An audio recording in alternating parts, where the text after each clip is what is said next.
Imagine this. A frantic midnight summons. You hear a carriage, like tearing through the pre-dawn silence of London's Jermyn Street. And you're dragged from your bed at 3 a.m. because a young woman, Margaret Trelawny, she's absolutely terrified. Right. And her father, the famous Egyptologist Mr. Trelawny, he's found lying in this deep, unnatural stupor. Exactly. And the only explanation for what seems like, well, violence, Yeah. it's something completely inexplicable. Yeah, and when Malcolm Ross, who's our narrator here, gets to the Kensington mansion, the scene he describes is just, it's suffocating, isn't it? It really is. This isn't just, a physical assault we're talking about. It feels atmospheric. Totally. The collector's room itself is just packed, dominated by these huge Egyptian relics, mummies everywhere. And the smell. You mentioned the smell. Oh, the smell. It's thick, pervasive, not just dust, but bitumen, nard, aromatic gums, spices. The actual smell of history, sealed up for millennia. Exactly. 4,000 years of sealed history suddenly feeling very active, right there in a modern London home. It's quite the image. So for this deep dive, our sources are, well, they're really unique, aren't they? They really are. We're looking at forensic reports from, completely bewildered Victorian doctors, skeptical police notes, and then these incredibly detailed personal accounts from the people right there in the thick of it. And the narrative itself forces you to try and reconcile, like the super rigid skepticism of 19th century law and medicine, with this terrifying possibility that the victim, Trelawny, was caught up in a sort of, well, the 4,000-year-old game of occult chess, a long con, maybe? That's a good way to put it. A long con orchestrated across millennia. So our mission today really is to dig into the facts, what actually happened. Right. Extract the core facts, trace all these contradictory theories flying around from the police, the doctors, the occult perspective. And piece together this honestly astonishing secret plan, this idea of Queen Tera's resurrection. Leading up to this climax they call the Great Experiment. It sounds dramatic. It is. And for you, the listener, think of this as a masterclass in cracking a really layered mystery. We want to give you a clear roadmap, show how these things that seem totally disconnected, forensic impossibilities, ancient star charts, arcane beliefs, how they all intersect. You'll see how a cat scratch, a stolen lamp, the movement of a constellation. Yeah, all tiny pieces. We're actually all working together in concert towards this single, pretty terrifying goal. Okay, so let's start right where Ross starts. It's 3 a.m. He arrives at Trelawny's private chambers, which double as the sort of museum bedroom. And Trelawny himself. He's found senseless. The medical term they use is deep stupor, maybe catalepsy. And get this. He's lying physically trapped, or maybe crushed, under the edge of a huge, heavy iron safe. Okay, wait. Under a safe. That immediately screams physical trauma, right? Like a head injury. You'd think so. A massive safe like that. Yep. But here's the first big paradox. Dr. Winchester examines him thoroughly. Absolutely no wound, no sign of impact at Trelawny's head that could explain this cataleptic state. None. So no concussion, no fracture, but he's completely out of it. What injuries did they find then? This is where it gets really specific and, frankly, disturbing. The injuries are all on his left wrist. Nothing else. Just the wrist. Just the wrist. And Dr. Winchester notes two very distinct types of wounds. First, several parallel, thin cuts or scratches, really close to the radial artery, which is dangerous. It suggests, a repeated slicing motion. Okay. Parallel scratches. But second, and this is stranger, there were deep, jagged wounds. These weren't clean cuts. Jagged, like torn. Exactly. The description suggests a sharp wedge might have been pushed in and then massive lateral pressure applied, tearing the flesh, not slicing it. It's a really unusual injury mechanism. Wow. Okay, that doesn't sound like falling under a safe. Or even a typical knife attack. Not at all. So you have this man, deeply unconscious with no head trauma, weird wounds on his wrist, pinned by a safe. So what do the police make of it? Superintendent Dolan arrives. Right. Dolan, he's all about procedure. He checks the scene, windows, latched from the inside, doors, no forced entry. Nothing seems stolen, at least not obviously. So no break-in. Nope. Dolan's conclusion. The attacker must have been someone already inside the house. Or maybe Trelawny somehow orchestrated it himself, which seems unlikely given the state he's in. But the internal attacker theory. Yeah.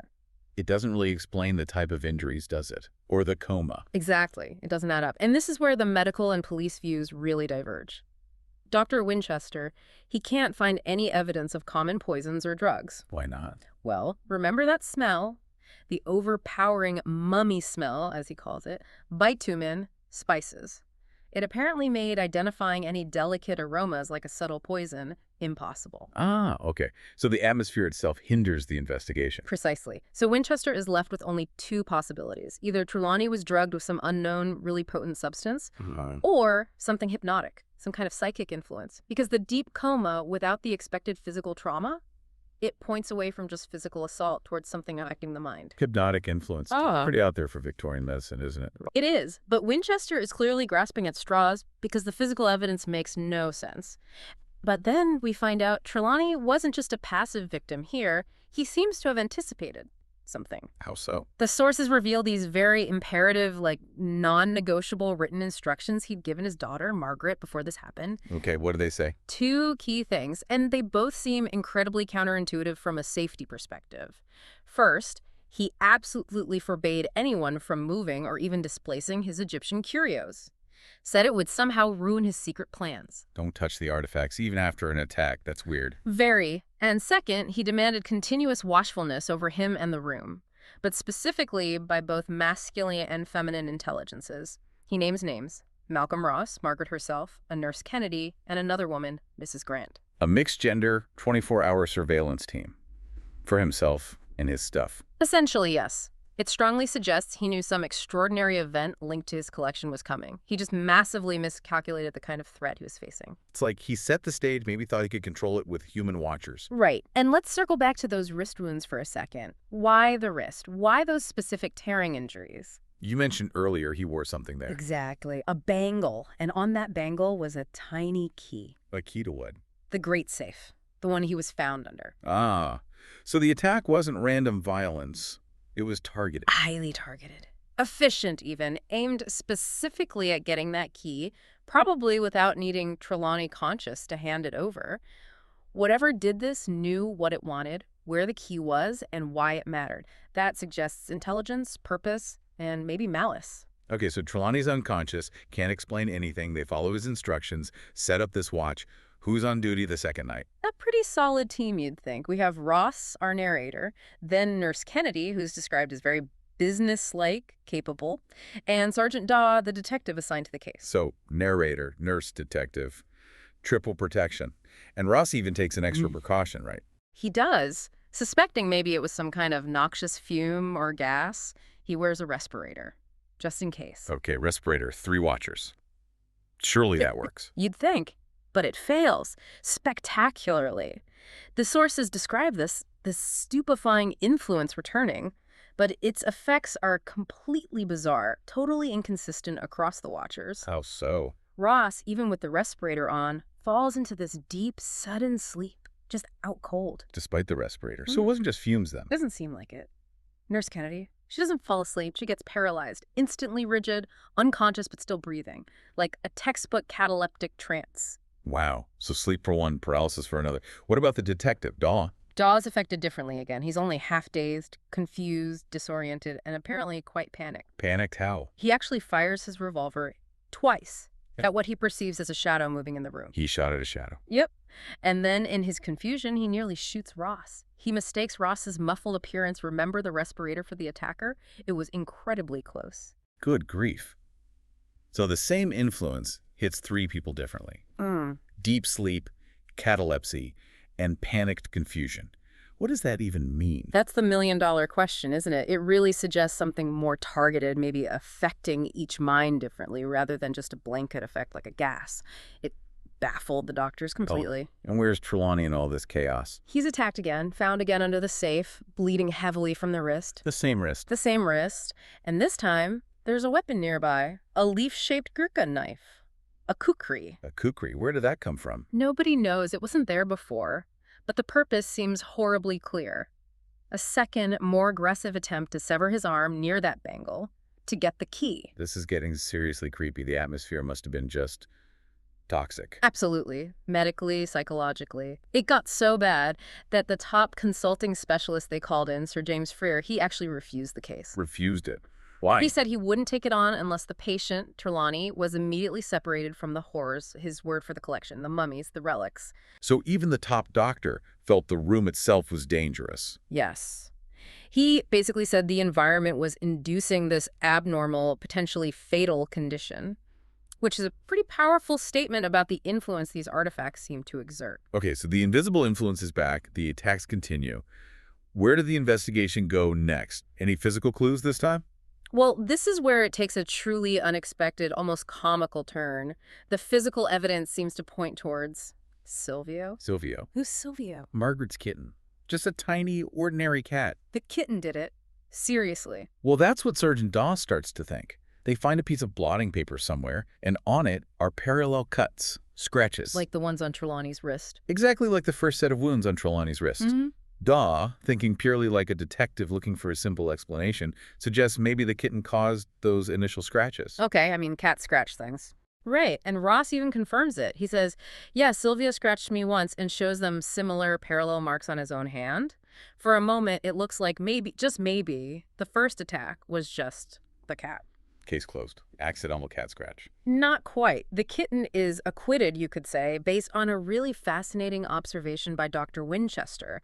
An observation that suddenly shifts the whole thing back from mundane accident to, well, supernatural warfare. What did Winchester notice? He noticed that Silvio, the kitten, had this profound, really specific aversion, a hatred, almost, for one particular object in the room. Which object? The mummy of a cat. There was a cat mummy in there, too. Oh, yeah. An extraordinary one, apparently. Obsidian eyes, painted case, 4,000 or 5,000 years old. And Silvio couldn't stand it, hissed at it, avoided that part of the room entirely. Okay, that is weird. A modern kitten instinctively hating one specific ancient cat mummy. Dr. Winchester was astonished. He actually wondered aloud if it was some kind of instinctive racial memory. But the implication is stronger, isn't it? It suggests not just memory, but maybe a lingering presence. An active consciousness, an astral body still attached to that ancient mummy. Wow, so the cat mummy might be involved. This is the first real hint that Trelawny isn't fighting a human intruder, but something else, something tied to the artifacts. Precisely. And with the cat theory debunked for the main attacks, the suspicion, unfortunately, swings back towards a human, towards Margaret. Margaret again, why her? Sergeant Daw, he's the detective, right? He thinks in terms of motive means opportunity. He points out to Ross, sort of confiding his professional suspicion. What does he put at? That Margaret is always the first person to find her father after these attacks. She seems oddly immune to this stupefying influence that knocks everyone else out. And Daw notes if they could just find a motive, like, say, inheritance, well, she'd be a prime suspect. Oh, that's harsh. He thinks she might be drugging her own father and staging these attacks. He's considering it. From his perspective, focused on tangible evidence and human motives, it's a logical possibility. Conspiracy, maybe, rather than magic? But what about Margaret herself? How is she holding up through all this? That's the tragedy of it. Daw sees suspicion, but the narrative emphasizes her state. She's outwardly calm, determined to stay and guard her father, but the sources say the toll is immense. She's pale, clearly terrified, bordering on a nervous breakdown. So Daw's cold logic clashes with this picture of a devoted daughter under unbearable stress. Absolutely. It forces you, the reader, the listener, to weigh these possibilities. Is it human conspiracy driven by greed? Or is it something ancient, powerful, and utterly beyond normal explanation? Okay, let's just pause here. The second night, it deepens the mystery incredibly. The attacker, whatever it is, it has purpose, uses tools like that kukri knife, targets the key, but remains physically undetectable, while psychologically it can just overwhelm people with this weirdly inconsistent force. The physical and the psychic seem completely tangled up. They really do. And the atmosphere is just thick with menace and unanswered questions. Right when things seem like they can't get any stranger, the outside world crashes back in, doesn't it, with Mr. Corbeck? Yes, Mr. Corbeck arrives. He's Trelawny's chief archaeologist, the man Trelawny sent on this secret mission to Egypt 3 years ago. And he has no idea what's been happening. None at all. He arrives demanding to see Trelawny immediately on urgent business, completely unaware that Trelawny is lying there in a cataleptic state. He's been bound by Trelawny's strict instructions about secrecy regarding their work. And his urgent business involves. This is the third major piece of the puzzle. Corbeck reveals that his most precious charge from the expedition, a set of antique Egyptian lamps, was stolen. Stolen? How? Get this. Stolen from his locked, bolted, fifth-story hotel room, overnight, with absolutely no sign of forced entry, no broken window hasps, nothing. Wait, no forced entry, just like the attacks on Trelawny. Exactly the same memo. It bypassed physical security completely. It proves whatever is doing this isn't confined to Trelawny's house anymore. It's operating out in London. What were these lamps like? Anything special about them? Corbeck describes them as antique Egyptian lamps, of varied sizes and strange, unusual shapes. He's frantic because he fears their intrinsic value.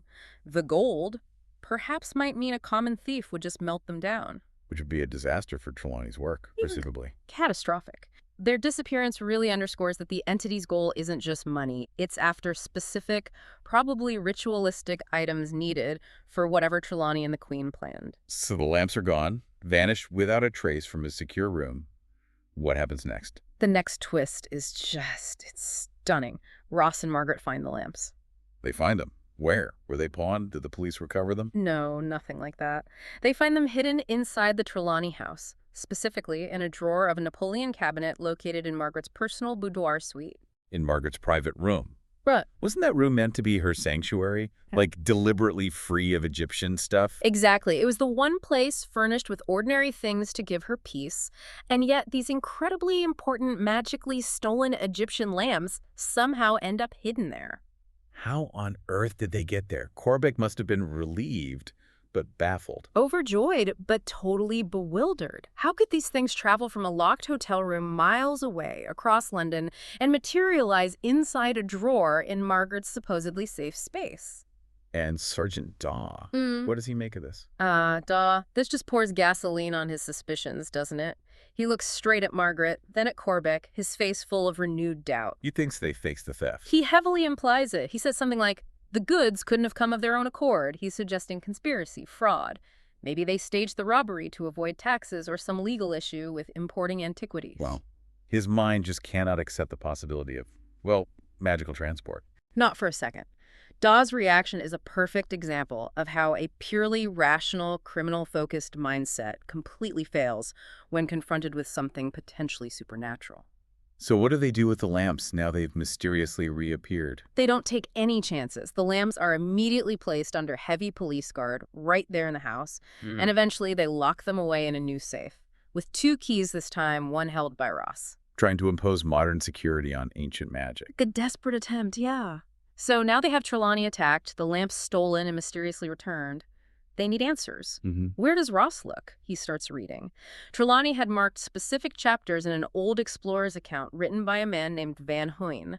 This narrative, it turns out, holds the key to understanding the artifacts, the mummy, and the woman herself. Van Hoyn, what did he discover? His account starts in a place called the Valley of the Sorcerer, near Aswan. A place so feared by the locals that they avoided it completely. It was supposedly the burial site of a nameless one, a king or queen of immense, possibly dark power. And Van Hoyn found the tomb. He did, high up on a sheer cliff face.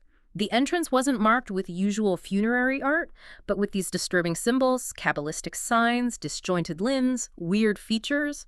Very unsettling. What was inside? A complete tomb, undisturbed, including a large sarcophagus made of some rare, unusual stone, and inside that, the mummy of a woman. A mummy. What was unusual about it? The preservation was incomplete, or maybe intentionally different. One hand, her right hand, was unwrapped and lay across her breast, and Van Hoyn described it chillingly as feeling something flexible as a live arm. Flexible, like not fully mummified. Exactly, suggesting maybe a highly specialized process, perhaps intended for, well, future reanimation or use. Okay, that's creepy enough. What else? At hand, it wasn't normal and had 7 fingers. 7 fingers? How? Specifically 2 index fingers and 2 middle fingers. A very clear, unnatural subtary feature. 7 fingers. And beneath this hand lay the centerpiece, the jewel of 7 stars.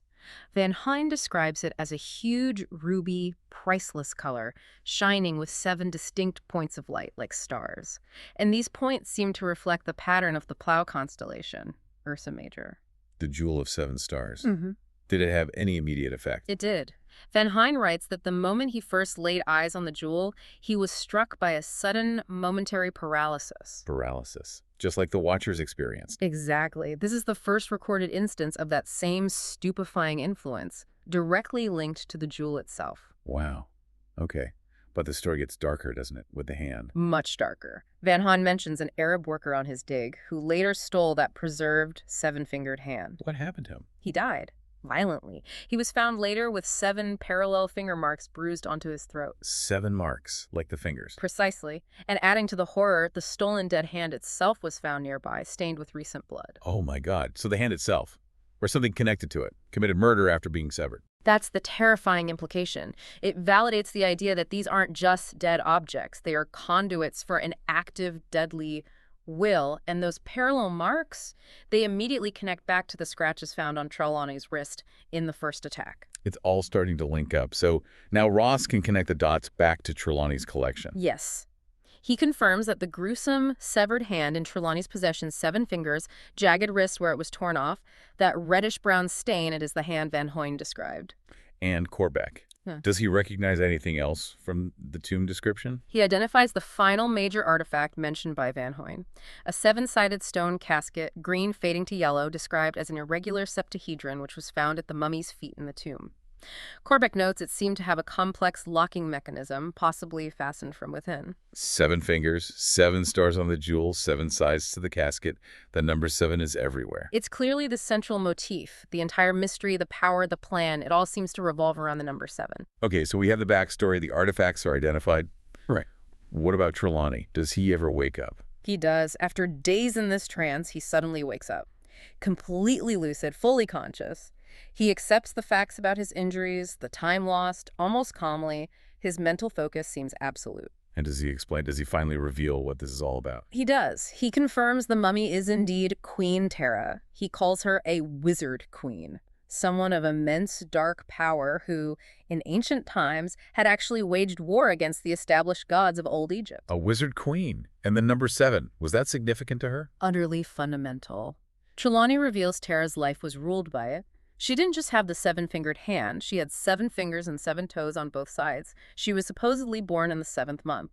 Her great talisman, the Jewel of 7 Stars, directly reflected the 7 stars of the plow, Ursa Major. Which Van Hoyen noted. Right. And that magic coffer. 7 sides. Trelawny even claims the jewel itself came from the heart of an aerolite, a meteorite that fell on the day she was born. Her entire existence, her power, her plan for the future. It was all engineered around this number, linked to specific astronomical alignments. So this wasn't just archaeological interest for Trelawny. He knew all this occult lore. He absolutely did, and he confirms the most terrifying part. The attacks were deliberate. They weren't random, weren't human. So who or what did it? The cat mummy. The cat mummy Silvio hated. The very same. Trelawny identifies it as Queen Tera's familiar. He states its astral body, its conscious, non-physical double, was the intelligent force responsible for the attacks on his wrist. The cat's ghost attacked him to get the key. That's Trelawny's explanation. The entire process, the scratches, the tearing wounds, the use of the kukri, was the astral cat trying, on the Queen's orders presumably, to sever the bangle holding the key to the safe. The safe containing the jewel of 7 stars. So the Queen's will, acting through her cat spirit across thousands of years. That's mind-blowing. It really is. The Queen's consciousness, her Ka, was actively directing events from beyond the grave, using her familiar as an agent. So what was Trelawny trying to achieve? If he knew all this, what was his goal? Not just study. Resurrection. He confirms his ultimate aim was to actually effect Queen Tera's intended resurrection. In the flesh, using her methods, a combination of ancient magic and, Trelawny believed, principles aligned with nascent modern science. He wanted to bring her back to life, using the lamps. Exactly. He had figured out that the lamps Corbeck retrieved were essential for the final ritual involving the magic coffer. How did he know where to find them? Corbeck couldn't find them initially. Trelawny used complex hieroglyphs found inside the tomb plans. These glyphs, when correlated with the astronomical positions of the Plough constellation at specific times, pointed to the location of a hidden compartment, a serdab, where Tera had stored the lamps thousands of years ago. Astronomy, archaeology, magic, all woven together. A complete synthesis, and the mechanism to open the serdab itself was proof of Tera's design. How so? It required simultaneous pressure on 7 inlaid gold stars. A single person, even with 2 hands, couldn't do it easily. Corbeck had to use both his hands, stretching to press all 7 points at once, just as Trelawny predicted based on the septenary theme. It confirmed Trelawny's interpretation of the ancient ritual was spot on. So Trelawny is basically trying to complete a 4,000-year-old magical experiment. Yeah. But how does he explain the influence, the paralysis, the sleep? He explains it using ancient Egyptian concepts of the soul. He talks about the Ka, the double, the abstract personality, the part that can act independently, the Ba, the soul, which can revisit the body, potentially reanimate it, or even affect objects, and the Ku, the spiritual intelligence. Okay. Ka, Ba, Ku. Trelawny asserts that Queen Tera's Ka and Ba were still active, still potent, so the stupefying influence, the invisible force that paralyzed people, the mysterious movement of the lamps from the hotel to Margaret's room, the precision attacks by the astral cat, all of it was the Queen's conscious double, her Ka, her magical agent, working in the modern world to ensure her plans succeeded. It's an incredible concept. She didn't just die and hope for the best. She planned this. She went into the tomb willingly. Trelawny believes so. While still young and powerful, she chose to halt her mortal life, entering a state of suspended animation, intending to emerge millennia later in a new age, with her knowledge and power intact, to transcend time itself. To be reborn into, well, Victorian London, as it turned out. Right. And this terrifying goal resurrection, power transcending death, sparks a really profound insight from Margaret, what's her take on it? Where Trelawny sees this wizard queen obsessed with power, maybe warring against gods. Margaret interprets Tera's motivation very differently. She starts to feel empathy for the queen. Empathy? For the entity that's been attacking her father? Yes. Margaret suggests Tera's true longing wasn't just for power, but for connection. For resurrection into a world where she could find perhaps a kindred spirit, experience love. She uses the phrase, abiding of heart. She sees Tera as escaping the gloomy, controlling Egyptian priesthood of her time. So, Margaret reframes the ancient terror as a deep, almost human need for love and belonging in a new world. Exactly. It's a crucial turning point. It shifts the narrative slightly from pure horror to something more complex, more psychological. Margaret develops the simple philosophy from the ordeal. What is it? She concludes that love and patience are all that make for happiness. In this world, the past, the future, for the living or the dead. It's this philosophy that seems to give her strength, allows her to withstand the horror, and ultimately, perhaps, connects her to Tera's real goal. That's quite a perspective to gain from all this. So, with Trelawny awake and the goal revealed, what's the next step? They need to perform the experiment. Yes, but Trelawny realizes they need absolute secrecy and total isolation. The events in London have proven too risky, too many potential interferences. So they move. They move the entire operation, the sarcophagus, the mummy, the coffer, the lamps, the severed hand, everything. They relocate to a place called Killian. Killian? Where's that? It's described as a massive, remote Jacobean mansion perched on a cliff overlooking the sea in Cornwall, miles from anywhere. Why there? Just for isolation? Isolation is key. Trelawny even mentions that the servants back in London had already quit, convinced the house was haunted, so secrecy was paramount. But Killian had another advantage. Which was? Beneath the mansion, there was a huge natural sea cave, and Trelawny, anticipating this, had secretly outfitted it. He'd installed tide-powered electricity generators and heavy-duty lifting tackle strong enough to move the massive sarcophagi down there. Wow, tide-powered electricity in a cave for an ancient Egyptian resurrection ritual. It's the ultimate blend, isn't it? Ancient requirements, isolation, a connection to water, maybe combined with modern engineering. It perfectly represents Trelawny's whole approach. Part scientist, part occultist, ready for the final act. Okay, so they're isolated in Killian, everything's set up in this secret cave.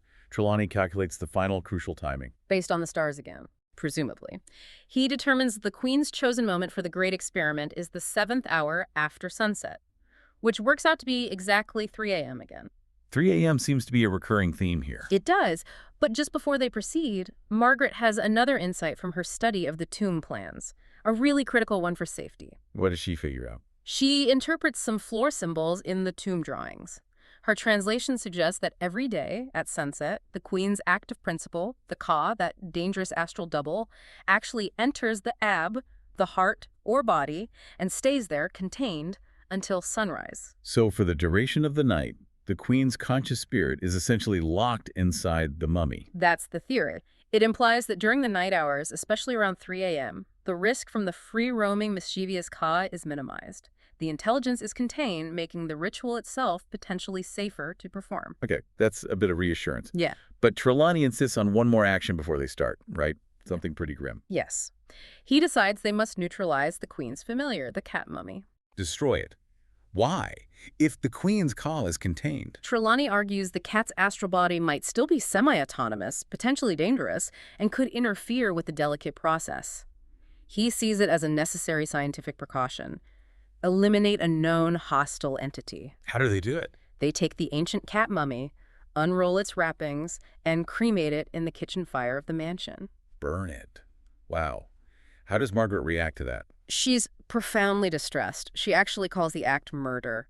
It highlights the deep conflict, again, Trelawny's clinical, maybe fanatical, focus on the experiment versus Margaret's empathy, her sense of connection even to this ancient creature. It really sets her apart. So the familiar is destroyed. What's next? The main event. The main event. What the text calls the bridal of death, the unwrapping of Queen Tera herself. They use the tackle in the cave to lift the heavy mummy out of the massive stone sarcophagus. And they start unwrapping her. What do they expect to find? A typical dry, shrunken mummy? That's what they brace for, but what they find is shocking. The queen isn't preserved like a typical mummy at all. How is she preserved? Her flesh is described as full, round, smooth as satin. The color is like new ivory. She looks almost alive, held in some kind of miraculous stasis for 4,000 years. Not desiccated, but perfectly preserved. Incredible. Any signs of damage? Only the ancient injury. Her right arm is blood-stained and shattered at the wrist, exactly confirming Van Huyn's account of how the seven-fingered hand was violently torn off centuries ago. So the preservation is amazing, but the old violence is still visible. What happens then? Do they just lay her out? Margaret takes charge here. Despite her distress over the cat, she steps into this almost ceremonial role. She takes the queen's body, dresses it in a finely embroidered linen robe that was found with her, decorated with sycamore and lotus sprays. She adds a girdle of jewels with a sunstone buckle and moonstones. She dresses the mummy. Yes. And she does it in her own room, back in the mansion, lighting candles, placing white flowers around the body. It's a deeply personal, almost sacred act. Margaret isn't just helping her father now, she's like preparing the queen, becoming the high priestess for this transition. Transforming it from a science experiment into a rite of passage. Yeah. Okay, so the queen is prepared. It's 3 a.m. What happens in the cave? The team gathers. Trelawny, Corbeck, Ross, Dr. Winchester, who's there presumably for medical backup, and Margaret. They're all wearing respirators again, just in case. Last line of defense. Right. Margaret is now calm, holding her own kitten, Silvio, who is also quiet now that the ancient cat mummy, the familiar, is gone. And lamps. Trelawny and Corbeck light the 7 antique lamps. They've filled them with the specific ancient cedar oil Trelawny procured, which he believes has special refractive, maybe even magical properties essential for the ritual. The atmosphere must be electric. Intense. They extinguish the modern electric lights, plunging the cave into near darkness, lit only by the lamps. And the lamps begin to glow fiercely. The flames change color, shifting from blue to a brilliant crystal white. And the magic coffer, the 7-sided box. It responds. It starts to glow intensely from within, radiating light and energy. Ross describes it as looking like a living thing whose essence of life was light. The power of the jewel of 7 stars inside is clearly building, reaching some kind of critical point. This is it then, the moment of truth. Yes. Suddenly, they hear a tiny, muffled explosion from inside the coffer. An explosion. Small, contained, and then the lid of the coffer lifts and swings open, just like that. The ancient mechanism, designed 40 centuries ago, triggered by the lamplight and the jewel's power. It worked perfectly. The coffer is open. What comes out? The result is immediate and it's overwhelming. First, a faint greenish smoke starts to seep out, but it instantly grows thick, black, rolling out into the cave. Smoke. And is there a smell? Yes, a strange, pungent, acrid odor. Ross recognizes it. It's like the smell from Trelawny's room back in London, the mummy smell, but now incredibly concentrated, weaponized almost. On the act, on the team. The respirators don't help. Not against this. Trelawny, Corbeck, Dr. Winchester, they're instantly overcome. They just collapse into that same deep stupor they experienced before. The potent influence stored in the coffer has been released. All 3 men go down. What about Ross and Margaret? Ross, maybe because of where he was standing, manages to stay conscious a bit longer. He sees the others fall. But Margaret is the anomaly again. She's not affected. She seems only momentarily dazed. Then, Ross says, she appears to regain full, absolute control almost immediately. She remains standing. While the men who orchestrated it are all unconscious. Exactly. Ross, fighting the influence himself, manages to clear some of the smoke, maybe open a vent, and then revives the others with brandy. So the experiment, did it work? The coffer opened, the influence was released. Is the queen awake? The coffer is open, its secret revealed, the magic unleashed. But Queen Tera herself remains physically asleep, still in her state of suspended animation. The ritual seems to have worked, perhaps too well, in releasing the stored power. But it's incomplete.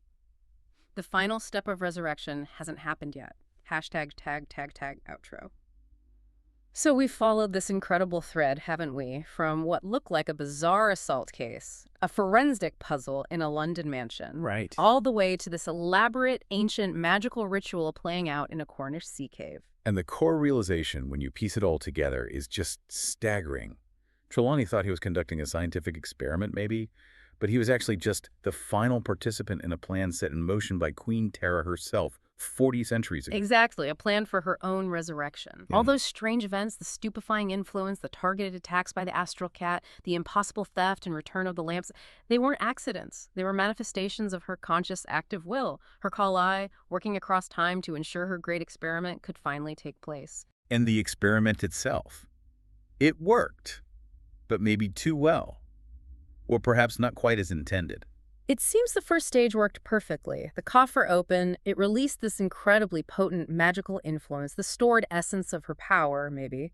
But it was too much for the modern minds trying to control it. Trelawney, Corbeck, Winchester, they were overwhelmed. But Margaret wasn't. She remained the key, didn't she?